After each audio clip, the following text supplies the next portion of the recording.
அனைவருக்கும் வணக்கம். வெர்ப்ஸை பற்றி தான் பார்த்துட்ருக்கோம். வெர்பு என்றால் என்ன அப்படின்னாக்கா, ஒரு ஆக்ஷனை குறிக்கக்கூடியது. நடக்கிறோம், பேசுகிறோம், தூங்குகிறோம், கொண்டாடுகிறோம், அத்தனையுமே வெர்பு தான். ஒரு செயல் செய்வது அத்தனையுமே வெர்பு தான். அதாவது வெர்பு என்றால் தமிழில் வினைச்சொல். அதுதான் போன கிளாஸில் வாட் இஸ் வெர்ப் அப்படிங்கிறதையும் பார்த்தோம். அதில் ரெகுலர் வெர்புங்கிறதையும் நம்ம பார்த்தோம். ரெகுலர் வெர்பில் பார்த்தாக்கா, இப்போ உதாரணத்துக்கு டாக் அப்படின்னா டாக்டு.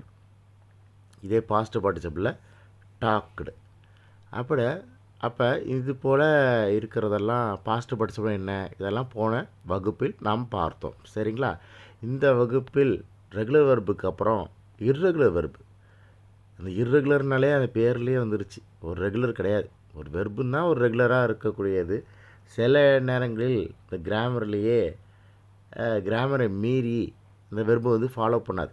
கிராமர் அப்படின்னா ஒரு கட்டமைப்பு, இப்படி தான் இருக்கணும், இப்படி இருந்தால் தான் அது ஒரு ஆங்கில ஒரு வார்த்தையாக அமையும். அது இல்லாமல் ஏனதனமாக இருக்கிறது தான் இர்ரெகுலர் வெர்பு. இப்போ உதாரணத்துக்கு இங்கே நீங்கள் கவனிச்சிங்க அப்படின்னா, பிகேம் ஆகுவதுன்னு அர்த்தம். பிகேம் ஆனது. அது பாஸ்ட் பார்ட்டிசிபிளில் பார்த்தா பிகேம் அப்படின்னு வருது. இதே பழைய இதில் நீங்கள் கவனித்து பார்த்தீங்கன்னா என்ன வரும்? Tried, started.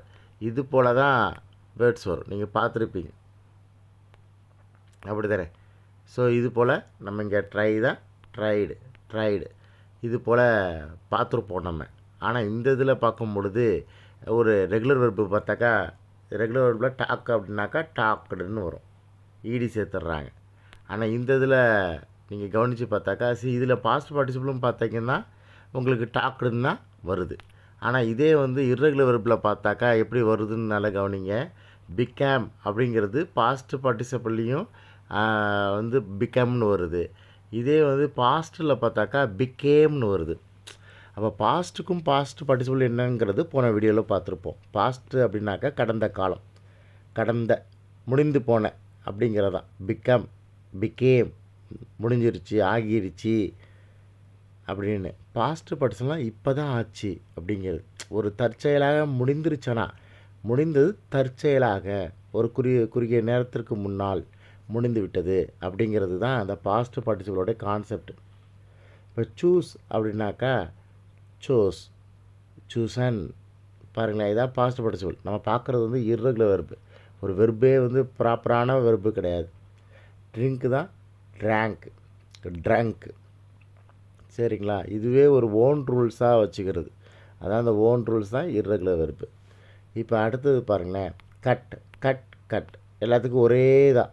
ப்ரெசன்ட் டென்ஸுக்கும் அதாவது நிகழ்காலத்துக்கும் கட்டு தான். எதிர்காலத்து பாஸ்ட் டென்ஸுக்கும் கட்டு தான்.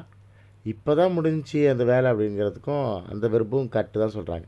ஷட், ஹிட், ஹர்ட் தான் காயப்படுத்துவது. பாஸ்ட் டென்ஸ்லேயும் நீ என்னை காயப்படுத்திட்டாய் அப்படிங்கிறதுக்கும் ஹர்ட்டு தான் வருது. இப்போ தான் காயப்படுத்தினாய் அப்படின்னா அதுக்கும் ஹர்ட்டு தான்.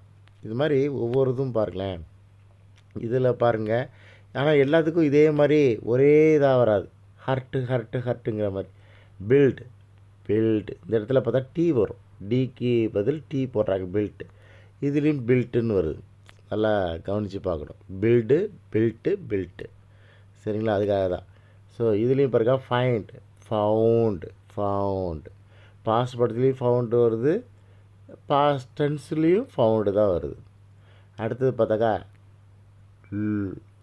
Last had.